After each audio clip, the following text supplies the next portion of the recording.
From the heart of Wayne County, this is Wayne Goldsboro Television, Goldsboro, North Carolina.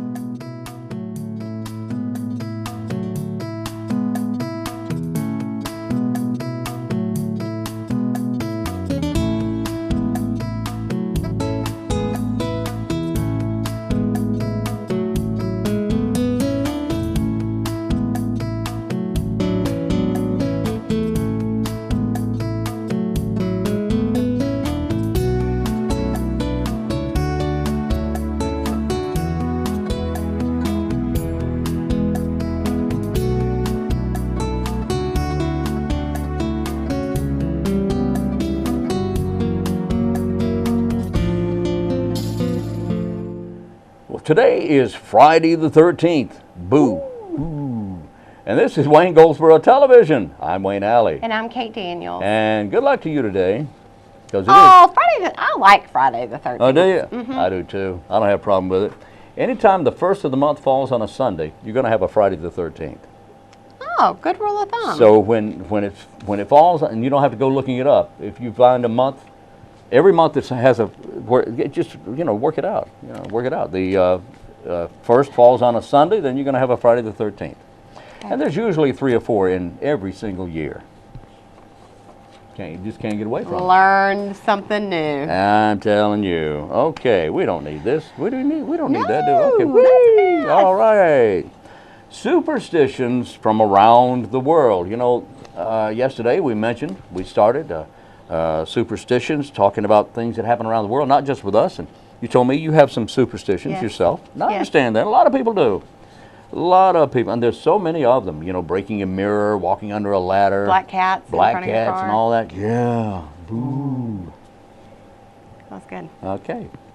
All right. We mentioned, we mentioned Denmark and China. Now let's go to Spain. Let's go. Oh, my goodness. When midnight strikes to usher in a new year in Spain, Spaniards eat 12 green grapes for 12 months of good luck. Okay? 12 green grapes for 12 months of good luck. Okay. They eat 1 grape for each bell toll, chewing and swallowing quickly, and they wear red underwear while doing so. What? You have to wear red underwear or it won't work. That's the law. That's the rule. If you don't wear red underwear, it's got to be red. It won't work. That is crazy. Green grapes, red underwear. It won't work if you don't. Never heard that. I know. That's good, isn't it? Wow. Anyway, the superstition involving grapes dates back to a century ago when there was a grape surplus, and the red underwear originated in the Middle Ages when Spaniards couldn't outwardly wear red clothing because it was considered to be a devilish color.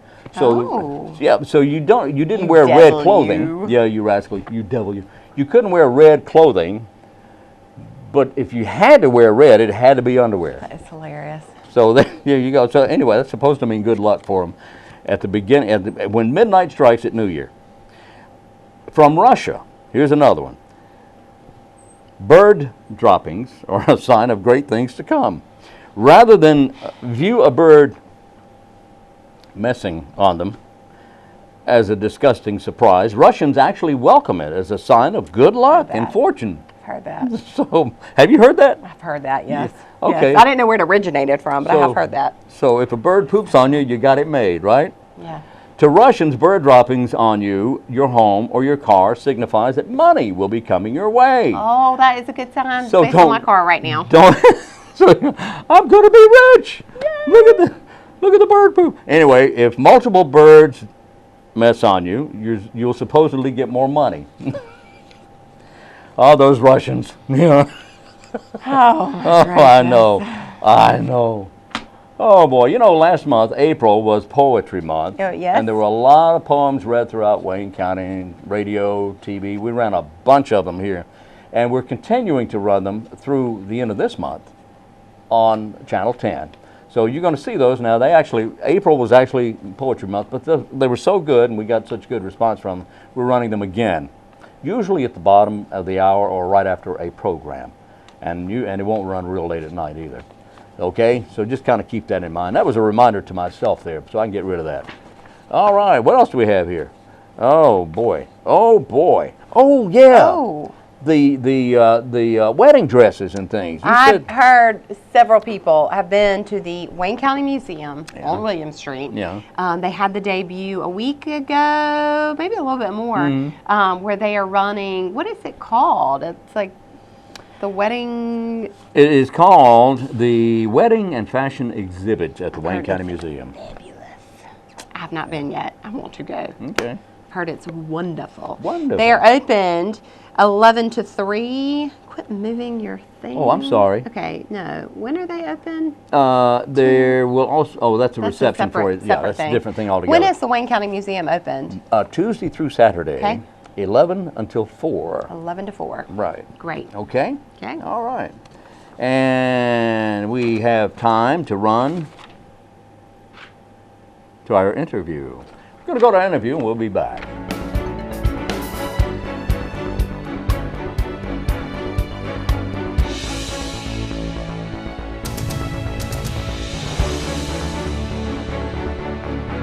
Twice a year in the southern Wayne County, North Carolina community of Grantham, flying enthusiasts from eastern North Carolina and farther gather to celebrate the fun of flight.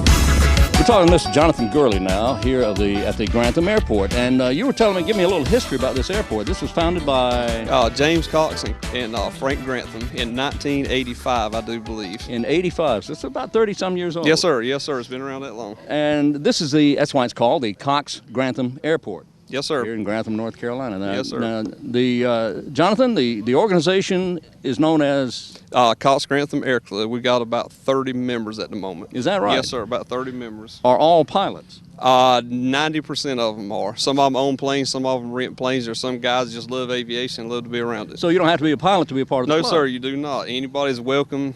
We have an application process and everything. You have regular meetings? Yes, sir. The first Thursday night of each month. Okay. Is that here at the airport? Yes, sir. Here at the Air Club. First Thursday night of each month right here at the airport. And what time does it get started? 6 o'clock. We usually eat and everything, have the meeting. Somebody's always designated to cook and have a good time. All right. So here, how often do you have these fly-ins? Twice a year. Once in May, this spring flying in May, and in the fall in November, I believe.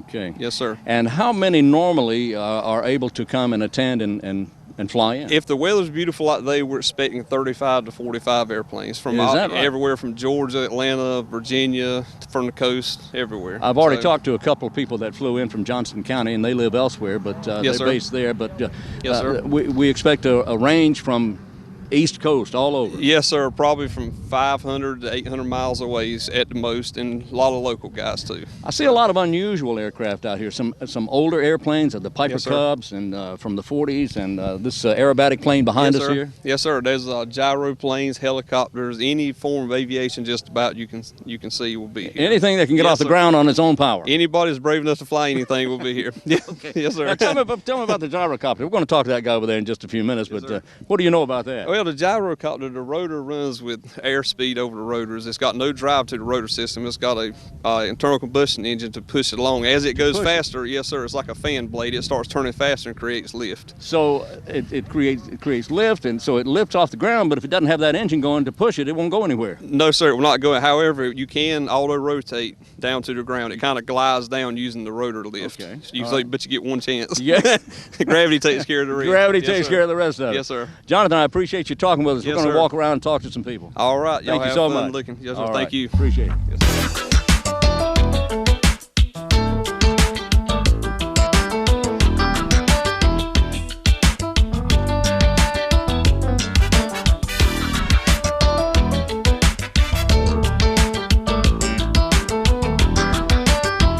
Now Now we're talking here at the Grantham Airport with Mr. Randall Robbins. Mr. Robbins. Where's home for you? I live in Fuquay. Oh, do you? Okay. Right, but I keep the plane based at Johnston County. At Johnston County. Yes, sir. All right. Now, we just saw you land. We saw you do a flyby to start with, and then we saw you land. What kind of plane? Tell me about your plane. It's a Christian Eagle. It's a home-built airplane. Is it? Right. It's got a 200 horsepower with 220 horsepower in it. It's fully aerobatic, plus 7 minus 6 G's. Really? Yes, sir. So you can really do some aerobatics. Well, you can have a lot of fun. You have with a lot of fun with it. Yes, sir. How long you been flying? I started flying in '75. So it's been a while. Yes. All right. I won't do the math because I'm not that good. About 40 years, About 40 almost 38 years. How old is this plane? When did you build it? I did not build it. I don't have the patience for that. But that was built by Mr. Blair up in New Jersey. Okay. And he is one of the premier Eagle builders. That's why I bought it from him. And how old is this plane? It's a 1980 model. A 1980 Right. model, and it looks like it's in top-notch condition. Well, you have to keep it in good conditions. Yeah, you If do. you're going up and doing aerobatics and everything like that, you have to keep the plane right. So how long have you been doing aerobatics? About 18 years. What's your favorite maneuver? What do you like to do the I most? call it a Maytag. Okay. It's where you pull almost vertical, and then you just snap the stick back, and the plane just tumbles Just with start- you. Okay, I see the And then- Maytag. Yeah. And then when it finishes up, it comes into a spin. All right, now how coordinated is your mind and your eye coordination at that time, and your hand-eye coordination? Well, you always keep sight of the ground as much as you can, so you know where you're at in relation to the air. So Okay. once it starts tumbling, I'm actually looking down at Down the to the ground. side? Out to right. the side? Out Okay. to the side, down at the ground. And that's how you keep your Right. your position.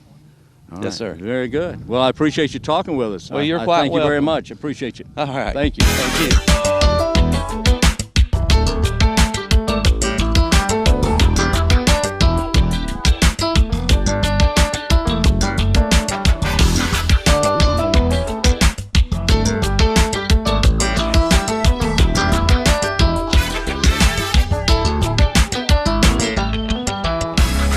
We're in Grantham, North Carolina, at the fly-in at the airport here in Grantham, and we're talking with Mr. Hymas. Mr. Hymas. I appreciate you talking with us. Now, you're from the Johnston County area, right? That's correct, sir. What part of Johnston? Well, the airport's at Johnston. I live up in Wake Forest. Oh, okay. So the airport, I know the airport out of Johnston, sure. Yes, sir. So this is a Piper Cub, Yes, sir, it is. 1941. a 41 model. Now, they stopped making these when are they? Right around 1947, 48, somewhere in there, this model. Now, as I recall, there was, and this is going back about 60 years, there was a J3 and a J5. Is that right? That's correct. J5 had a little bigger back seat, and it was supposed to hold 3 people. Whole 3 people. Okay, I thought it was supposedly. It was kind of a tight fit, though, It was great for 1, not so good for 2. and almost impossible for 3. Yeah, pretty close. All right, and this is a 19, what did you say? 41. A 41 model. Now, how many hours do you have on this plane? On this particular one, I've only got a couple hundred hours. I had a 39 that I bought in 2004, and that one I had about 1,500 hours on. How long have you been flying? 30 years. Really? And only Pipers or what? Only Pipers. Brand loyal, I guess. Well, that's fine. It was a fine airplane. Yes, it is. And extremely safe. Very safe. Yeah, it's a very safe plane. Very safe plane. You could almost stop these in midair. They're that reliable. They have very gentle stall characteristics, so if you get in a bind, they're usually pretty easy to get out of it. And this plane obviously has been restored. Did you do the restoration? No, and I usually tell people that right away because they start telling me you did a great job, and I don't deserve that. You know, I showed up with the checkbook. I always ask first. But it's a beautiful plane. Thank you. The guy that restored it did a really good job. Okay, and he is where? He's back in the Chicago area because that's where the plane was restored, and then the fellow that owned it or bought it from him moved out to California. That's where I found it. I appreciate you talking with us. You're more than welcome. Thank you very much, sir. You bet. Have a good day. Thank you. Thank you. Will do.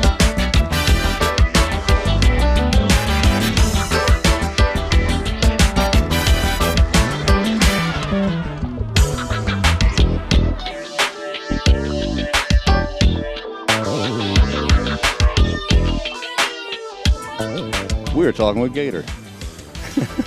Wayne, how you doing? Good. Yeah, why do they call you Gator? Well, I used to go to the gym with my boss. He's about 6'4". Okay. And we used to lift free weights, and he looked over at me one morning and he said, "That's not fair. You don't have to lift the weights as far as I do because you got those little gator arms."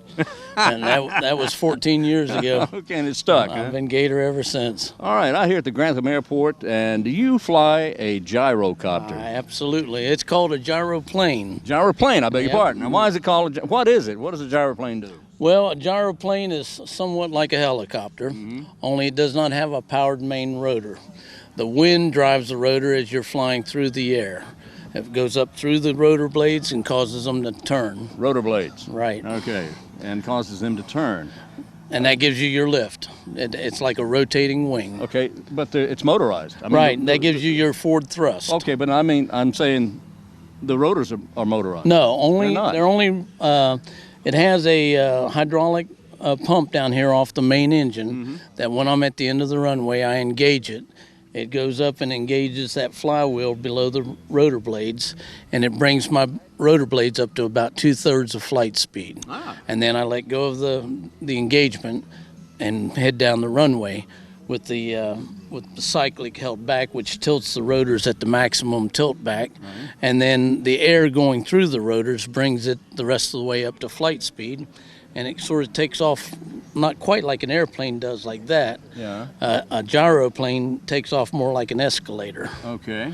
And so Instead of at an angle, it takes off at a fairly on a level. plane. Yep, sure does. Now, so this is not a motorized part of the. No, of the, no, just at the moving through the air is what does it. Exactly. So as long as I'm moving forward or coming down, I've got the winds going through the rotor blades and giving me my lift. So these are not going to stop as long as you're moving. That's right. You hope. All right. Well, tell me about the push. Okay, the push is a aviation Rotax engine. Rotax is out of Austria, and it's a 2-cylinder, 2-cycle. So it runs at it runs at very high RPM. When I'm taking off, I'm at about 6,300 RPM, and in straight and level flight, I'm at about 5,400 RPM.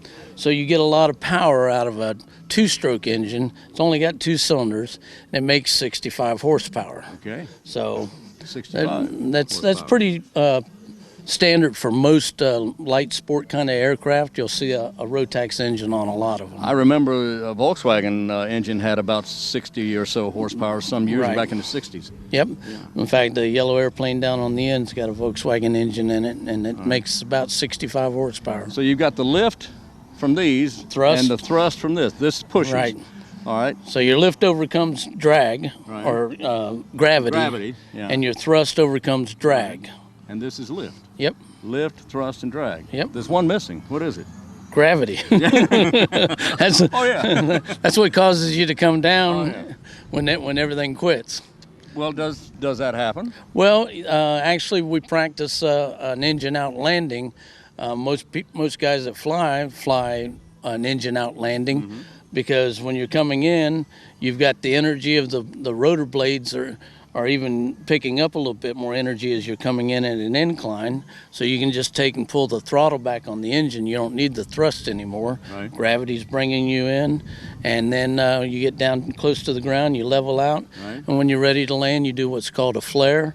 You just pull back on the stick, which throws the rotor blades back in their maximum back configuration, and it's kind of like throwing a parachute out behind you. Oh, okay. And you just come down, boom, So- land, roll a couple of feet. So how much trouble do air currents give you?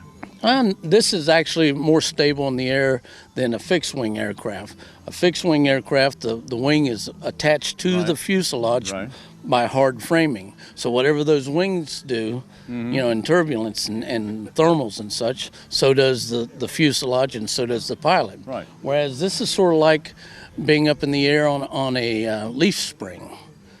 Okay. The On a leaf rotors, spring. Yeah. Okay. So the rotors kind of give you a springing or a cushioning effect, so you don't feel it hardly at all. Wow. Okay. I can go up and fly in 30-knot winds, whereas a guy in a fixed-wing aircraft typically won't do that. All right, Gator. Thank you. Thank you.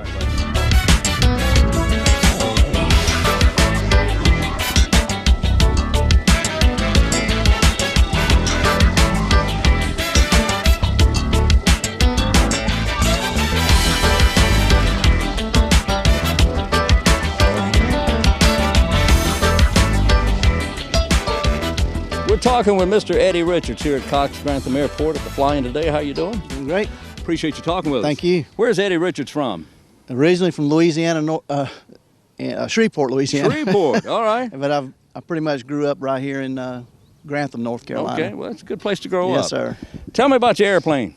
It's a Range Rider that was built in probably 1997. Mm-hmm. And then when I got it, the wings were off of it. It hadn't flown since '99 that we know of, and so we've refurbished it and new paint scheme on it, and it's got a 1600 VW engine in it. Oh, has it? Yep. All right. Well, it looks like you just pushed it off the showroom floor. Well, we've got 16 hours on it now. We're still in 16 hours, my goodness. They put you in a 40-hour box to fly the hours off of when it's new like that. Right. And, so it's got 16 hours on it right now. All right. A lot of people confuse this with a Piper. No, not that I know of. Okay. They compare it They to know the difference. they compare it to a Citabria or a small Champ or something like that. Yeah. Okay, I can see that. So how long have you been flying? About 6. Well, I started when I was about 22, Mm-hmm. and then I got out of it for about 24 years when my son was born. Oh, yeah. And I understand that. raised him. So we just got back into it about 6 years ago. Okay. Well, that's beautiful. And you're based here at Cox-Grantham. Cox-Grantham, yes, All sir. right. All right, Eddie, I appreciate you talking with us. Thank you. Thank you.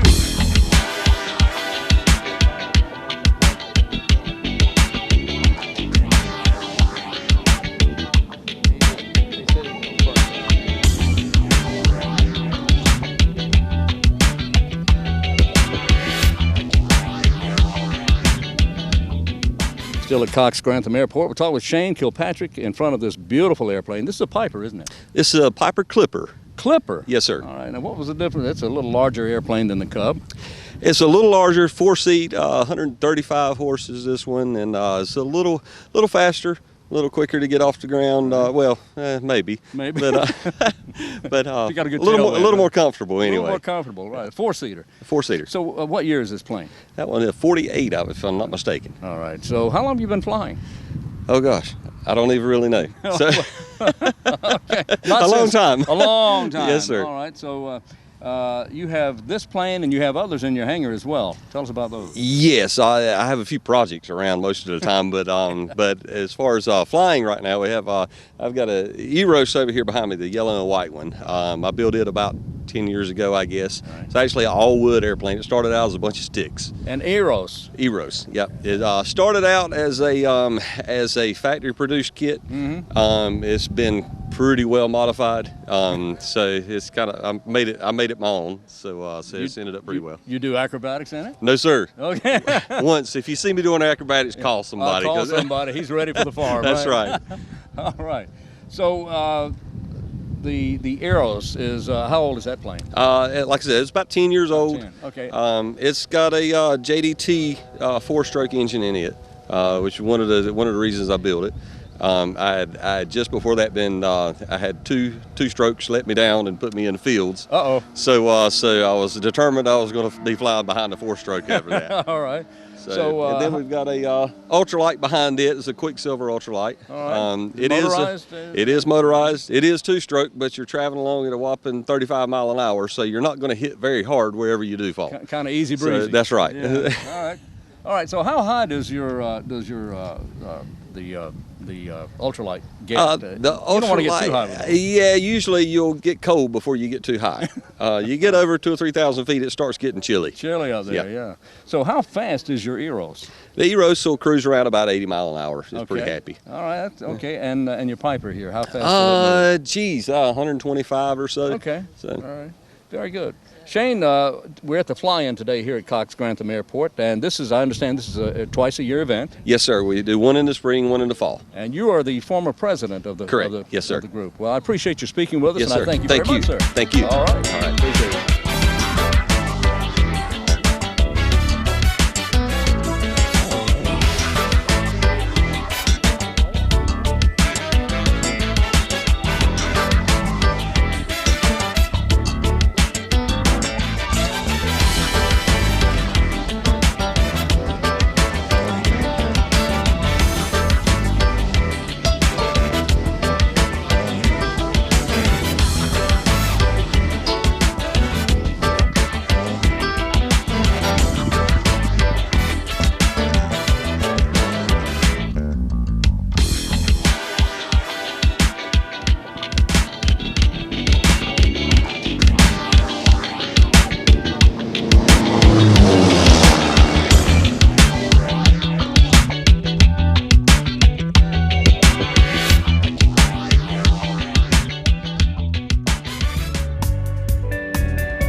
We are back on Wayne Goldsboro with segment 2 of today's program. Thank you for being with us. Today is the 13th of the month, and today is Friday the 13th, right? We talked about that. It's also Hummus Day.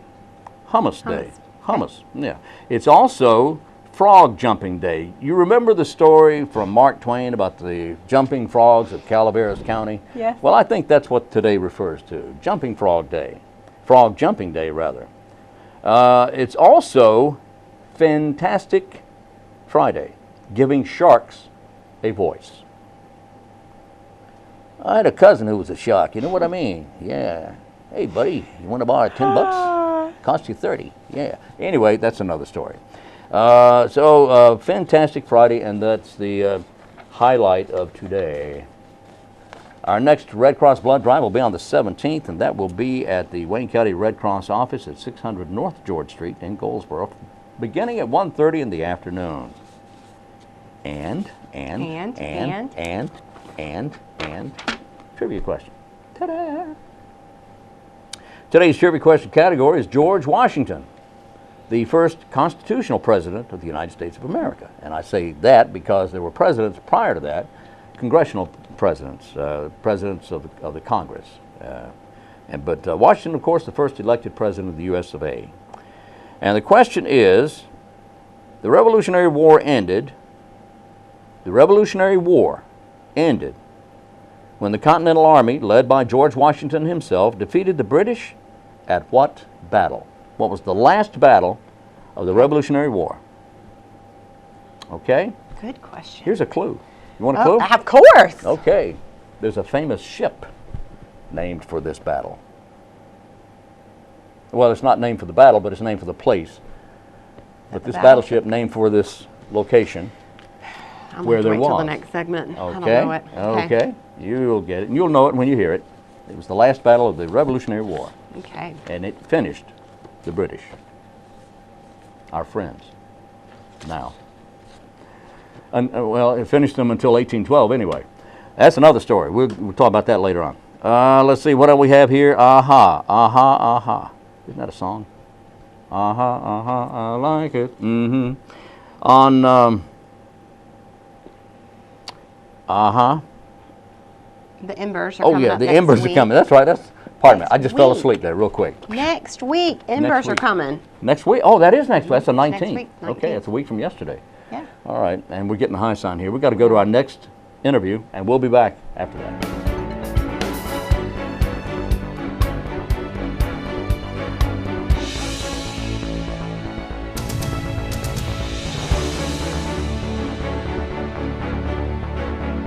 Our guest is Sergeant Paige Leonard, Crime Stoppers Coordinator, and thank you for being with us. How you doing? Thank you. We appreciate you having us. Thank you for coming in. We want to talk about the crime of the week. What's going on? Well, unfortunately, on Mother's Day Yeah. of this year, we had 2 Hispanic males who, instead of taking care of their mothers, decided they were going to go to Wayne Pharmacy and rob the pharmacy at gunpoint. Oh, boy. And they were able to take off with cash and with prescription medication. And obviously they did this at gunpoint, so they went in on Mother's Day at about 1:15 in the afternoon, right in the middle of the day, and at gunpoint demanded these items. And the business was open, and they went in was open. this armed robbery. Yep, and they were able to go in and do this on Mother's Day, so we are just hoping that somebody out there is paying attention and listening, knows something, saw something, and will give us a call and tell us what happened. Okay, we have pictures, I do believe. We do have several pictures. All right.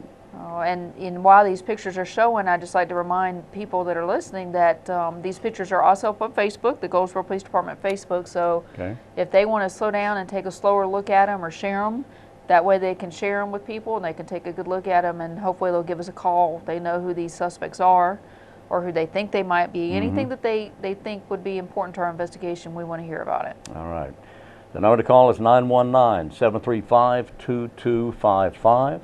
The number to text is 919-222-3240. 4230. That's what I meant to say. 222-4230. That's what I meant to say. They can text that same phone line. It actually goes to me. I'm the one that receives those text messages or those phone calls. So they'll get me either way. Okay. And there's the other way too. Yeah, there's actually, they can go to our Facebook site or the city website now. We've linked it. It's called TipSoft. That is the tip software that I've used for years through Crime Stoppers, and it's one way to make it even easier for them. All they have to do is click on the button if they go to the Goldsboro Police Department Facebook page.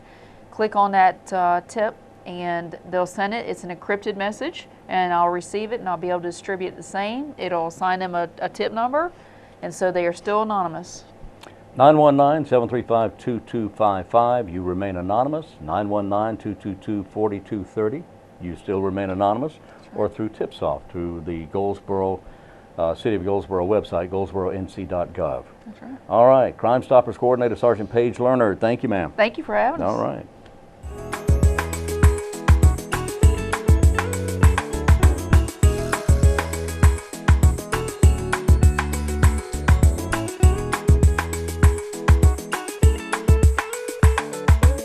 We're back on Wayne Goldsboro Television.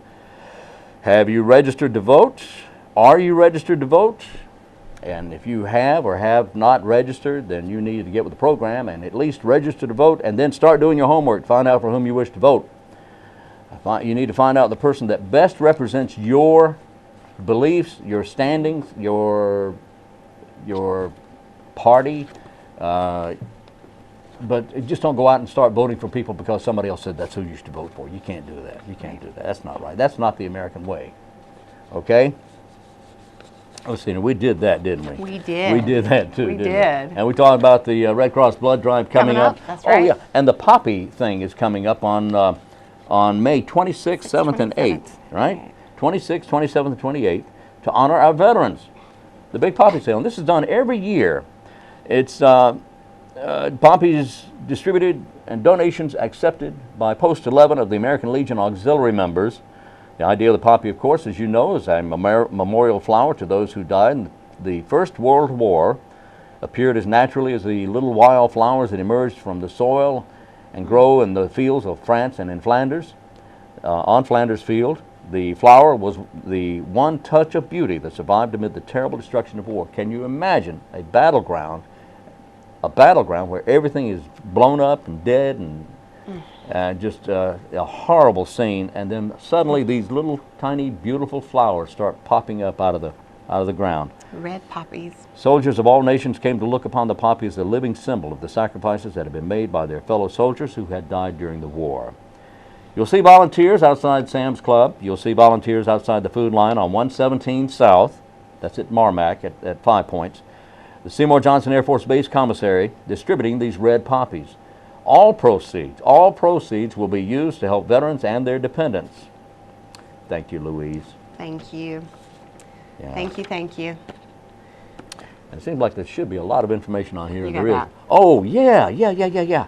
The Revolutionary War ended when the Continental Army, led by General George Washington, defeated the British at what battle? It was, and the clue was, it's a famous ship named with the same name. It was the Battle of Yorktown. I get so mad at these things because of course I knew that. You I knew didn't that. know that Sure. though when you asked me. Well, it's the way I ask. I usually turn my head a little bit, and I confuse people when I do that, see. You know what you get if you spell elbow backwards? What? Wobble. Well, Well, you do. We got to go. We'll be back in here Monday. Have a great weekend. Please drive carefully. Please wear your seatbelt. It saves lives. So until Monday, I'm Wayne Alley, and I'm Kate Daniels. and this is Wayne Goldsboro Television.